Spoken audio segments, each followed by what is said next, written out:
സങ്കീർത്തനം 10. യഹോവേ, നീ ദൂരത്ത് നിൽക്കുന്നതെന്ത്? കഷ്ടകാലത്ത് നീ മറഞ്ഞുകളയുന്നതുമെന്ത്? ദുഷ്ടന്റെ അഹങ്കാരത്താൽ എളിയവൻ തപിക്കുന്നു. അവർ നിരൂപിച്ച ഉപായങ്ങളിൽ അവർ തന്നെ പിടിപെടട്ടെ. ദുഷ്ടൻ തൻ്റെ മനോരഥത്തിൽ പ്രശംസിക്കുന്നു. ദുരാഗ്രഹി യഹോവയെ ത്യജിച്ച് നിന്ദിക്കുന്നു. ദുഷ്ടൻ ഉന്നതഭാവത്തോടെ അവൻ ചോദിക്കയില്ല എന്ന് പറയുന്നു. ദൈവം ഇല്ല എന്നാകുന്നു അവൻ്റെ നിരൂപണം ഒക്കെയും. അവൻ്റെ വഴികൾ എല്ലായ്പ്പോഴും സഫലമാകുന്നു. അവരുടെ രക്തപാനീയ ബലികളെ ഞാൻ അർപ്പിക്കയില്ല. അവരുടെ നാമത്തെ എൻ്റെ നാവിന്മേൽ എടുക്കുകയുമില്ല. എൻ്റെ അവകാശത്തിൻ്റെയും പാനപാത്രത്തിൻ്റെയും പങ്ക് യഹോവയാകുന്നു.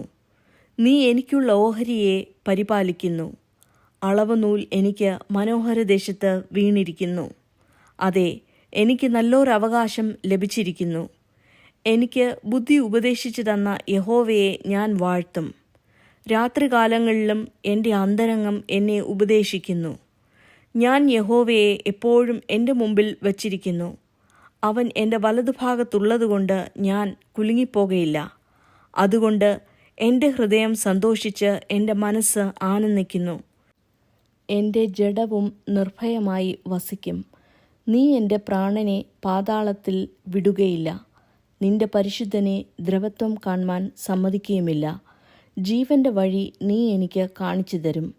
നിന്റെ സന്നിധിയിൽ സന്തോഷപരിപൂർണതയും നിന്റെ വലതുഭാഗത്ത് എന്നും പ്രമോദങ്ങളും ഉണ്ട്.